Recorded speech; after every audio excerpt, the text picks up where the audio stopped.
오늘도 하나님 말씀 앞에 서게 되어 여러분 모두를 주의 이름으로 축복합니다. 하나님 말씀은 에스겔서 24장 21절의 말씀 보겠습니다. 너는 이스라엘 족속에게 이르기를 주 여호와의 말씀에 내 성소는 너희 세력의 영광이요 너희 눈의 기쁨이요 너희 마음의 아낌이 되거니와 내가 더럽힐 것이며 너희의 버려둔 자녀를 칼에 엎드러지게 할지라. 아멘. 오늘은 D-Day, 실전의 날, 수술의 날, 작전의 날, 그렇게 표현할 수 있어요. On Operation Day예요. 그래서 오늘 하나님의 실전의 날, 전쟁의 날에 대해서 말씀을 같이 나누도록 하겠습니다. 거룩한 하나님, 또 거룩한 성전, 그리고 그 성도는 마땅히 거룩한 성도들이 되어야 되는데, 그들은 그 하나님의 거룩을 무시하였고 우상들로 더럽혔으며 자신들을 죄로 더럽히게 되었어요. 그러므로 하나님의 심판이 임하게 된 것을 계속적으로 말해 왔습니다. 그리고 이제 평화의 도시를 죄악의 도시, 피 흘림의 도시로 바꿔버렸던 그들에게 바꿀 수 없는, 돌이킬 수 없는 그런 수술의 시간이 된 것이에요. 그래서 유대 백성에게 하나님의 심판이 임하게 되는 것을 커다란 가마솥으로 그렇게 표현하고 있고, 또 백성들을 고기로 표현해서 그렇게 표현하는 오늘 심판을 하게 됩니다. 24장은 유대 멸망의 날, 그렇게 볼 수가 있어요. 바벨론 왕이 제비를 뽑고 또 희생 제물의 간을 살펴서 예루살렘을 뽑아서 그들이 예루살렘으로 진격을 해 들어왔습니다. 그리고 에스겔은 멀리 이미 바벨론으로 포로로 끌려가 있는 그런 상태에서 하나님의 메시지를 통하여서 예루살렘이 에워싸이는 날이라는 그런 기록하라고 하는 하나님의 메시지를 듣게 되고, 그의 가장 사랑하는 아내가 죽게 되는 그런 것을 통하여서 하나님의 아픔을 오늘 우리에게 말해주고 있어요. 전쟁의 나팔이 울리는 날, 수술의 시간이 시작되는 작전이 하나님의 실행이 시작된 것이죠. 오늘 1절에 보게 되면 아홉째 해 열째 달 열째 날에 여호와의 말씀이 내게 임하여 이르시되 인자야 너는 날짜 곧 오늘의 이름을 기록하라. 바벨론 왕이 오늘 예루살렘에 가까이 왔느니라 라고 그렇게 이야기하고 있어요. 하나님이 특별한 날을 지정하고 기억하도록, 또 기록하도록 그렇게 말씀하신 것은 그날 그 나라가 씻을 수 없는 날이 되었다라고 하는 거예요. 오늘의 이름을 기록하라. 그래서 시드기야 왕 아홉째 해 열째 달 열째 날, 그래서 그들에게는 그들의 달력에서 10월 10일은 국치의 날과 멸망의 날로 예루살렘이 전쟁을 당하는 그런 날이 되었어요. 그래서 그날 그런 10월 달에 그들은 금식을 지금도 하고 있는 그런 형편이 되는 것이죠. 그래서 기록된 날 주전 588년 1월 15일로 그렇게 표현을 하고 있습니다. 시드기야 왕의 그 나라의 전쟁에 잊을 수 없는 날이라고 했어요. 하나님은 바벨론 포로들에게 이 날을 기억하도록 그렇게 이 에스겔을 통하여서 말씀을 기록해 주고 있어요.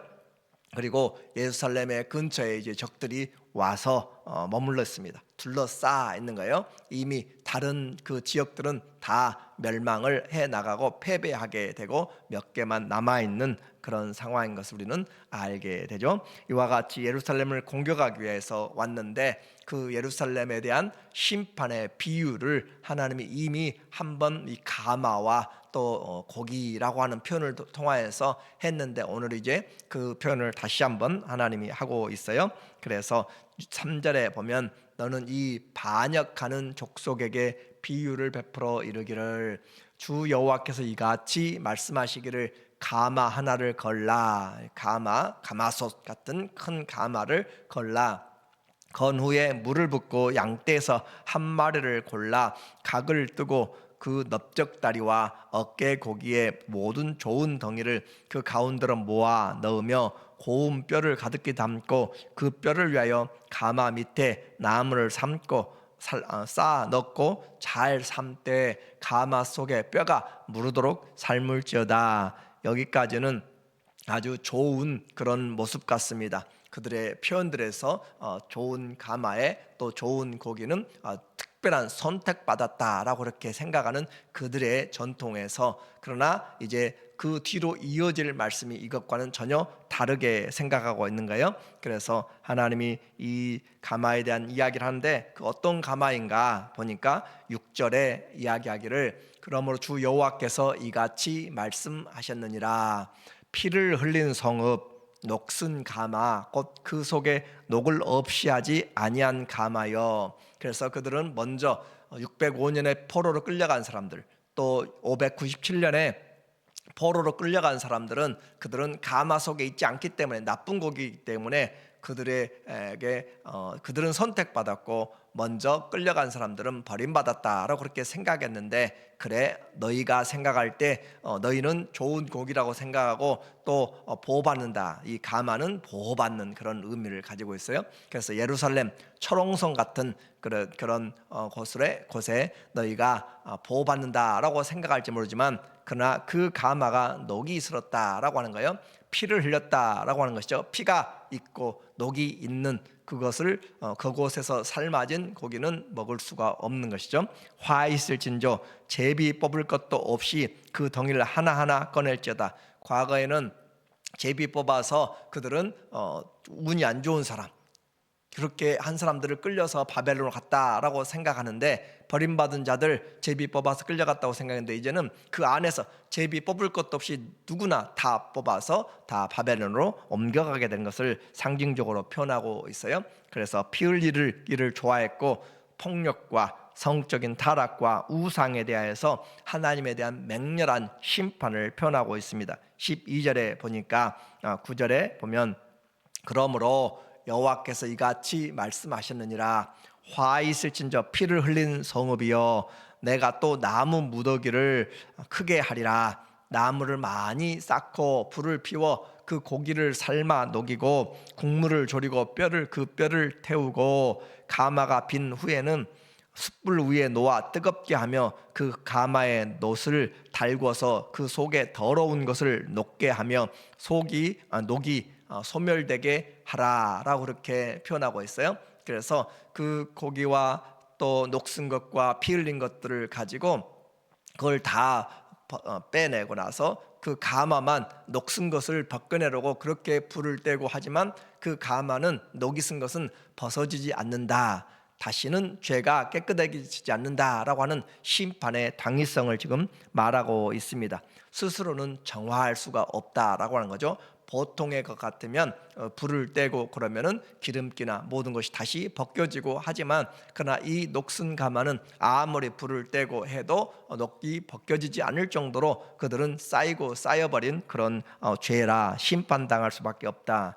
지금도 이스라엘 텔아비브라고 하는 그곳에는 퀴어 축제, 동성애 축제가 세계적으로 아주 가장 유명한 곳 중에 하나가 될 정도로 그렇게 타락한 것으로 우리에게 지금도 뉴스에 나오고 있어요. 그래서 하나님이 심판하실 때 이와 같이 믿었던 그 예루살렘 그곳에 죄가 끊어지지 않는다. 그리고 또 하나의 일이 이 에스겔 선지자에게 있게 됩니다.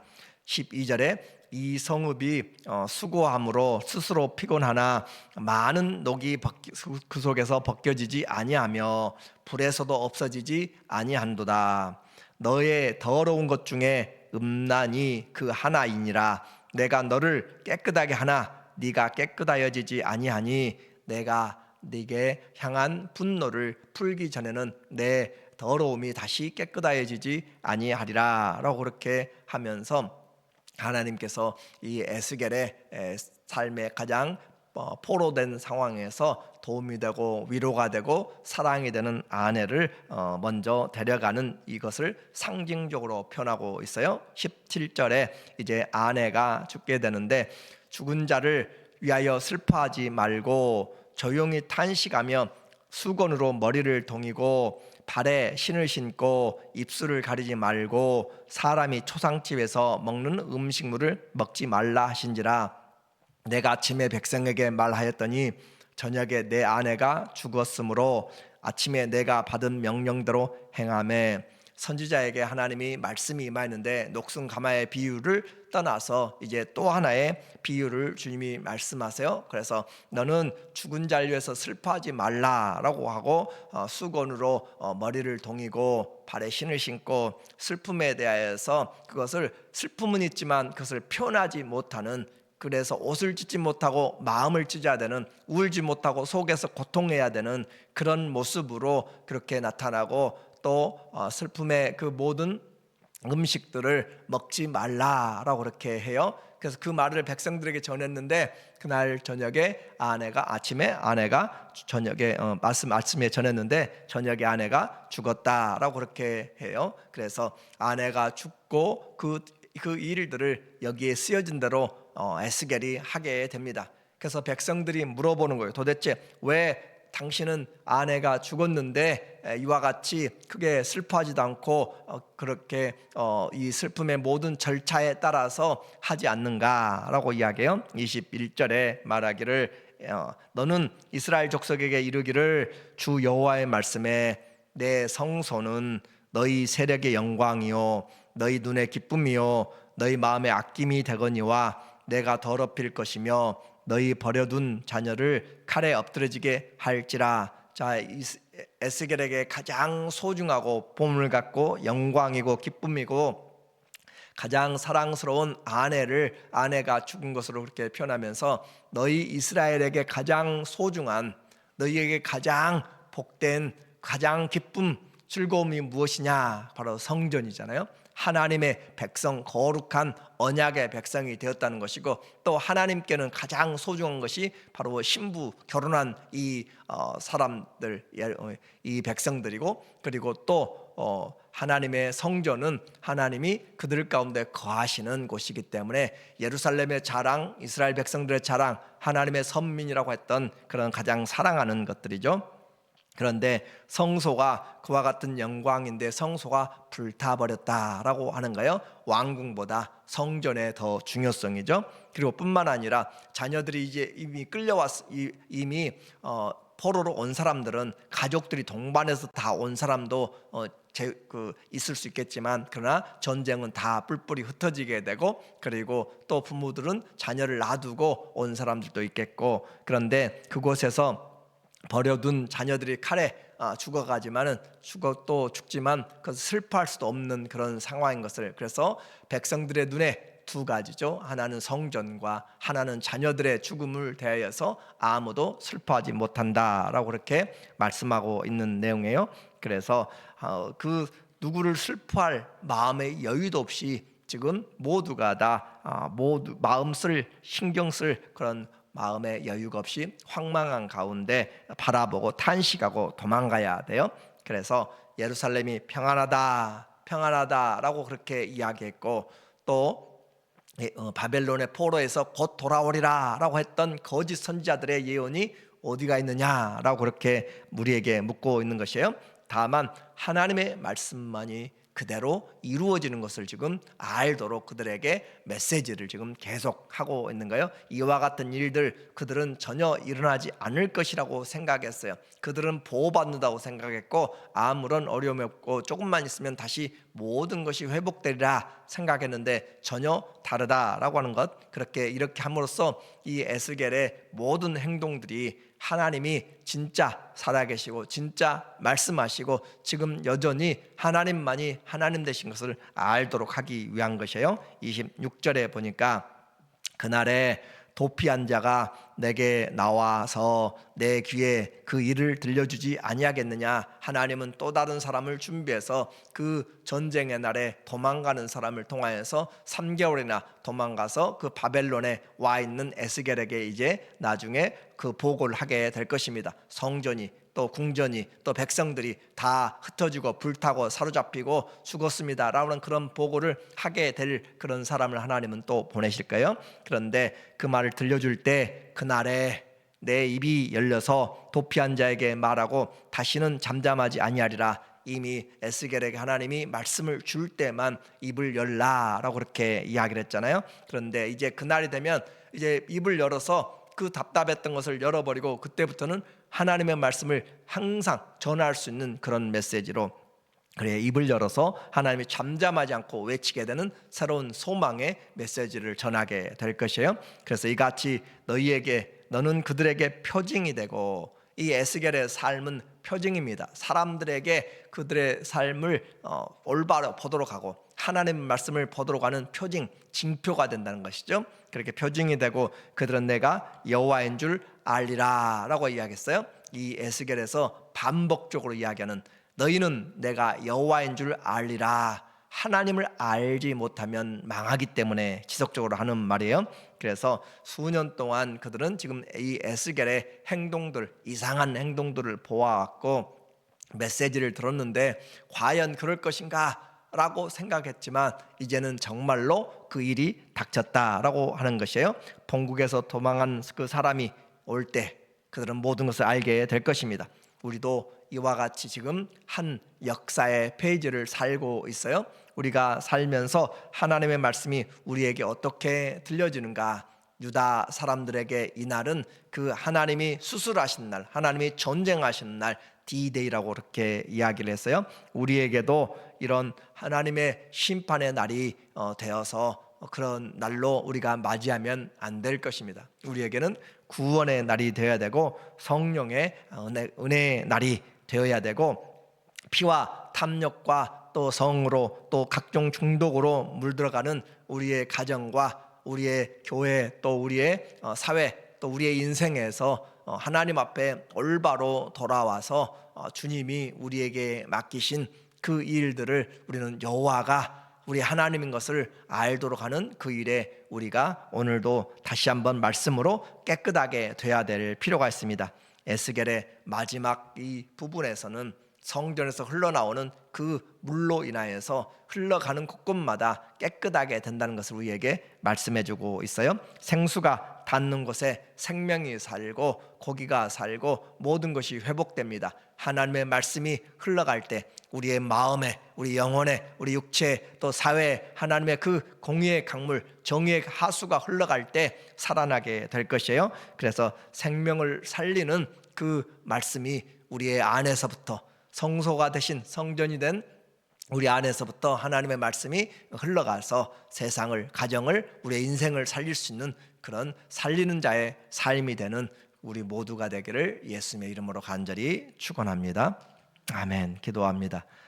하나님 아버지, 아무리 말을 하여도 듣지 않은 자들에게 그날이 왔습니다. 하나님, 우리도 그날이 곧 다가오게 될 것입니다. 주님 앞에서 하나님의 그 생명을 살리는 말씀으로 우리의 삶이 믿음으로 행하게 하여 주시고 끝까지 하나님의 그 맡기신 사명들 잘 감당해 나가는 세상의 빛과 소금들로 살아가도록 도와주시옵소서. 예수님의 이름으로 기도합니다. 아멘.